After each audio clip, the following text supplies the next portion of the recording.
ফজরে যান নাই, আল্লাহ বলেছে ফেরেশতাদেরকে, থাক, লিখিস না, জোহরে আসবে। আমার বান্দা তো। আল্লাহ পানি বন্ধ করে দেব? না না না, আমার বান্দা। খানা বন্ধ করে দেব? না না না, আমার বান্দা। আমি না গাফফার, আমি আল্লাহ না ক্ষমাকারী। আল্লাহ দোষগুলো দুনিয়াকে দেখাই দেব? না না না, আমি সাত্তার। রহমতের চাদর দিয়ে ঢেকে রেখেছেন। আপনি জান নাই,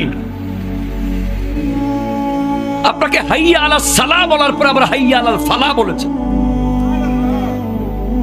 হাইয়া আলা সালাহ বললে হতো, ফালাহ কেন বললো? আরে তোর লাভের জন্য আয়। আমি আল্লাহকে তুই সিজদা করবি, লাভটা আমার হবে না, তোর হবে।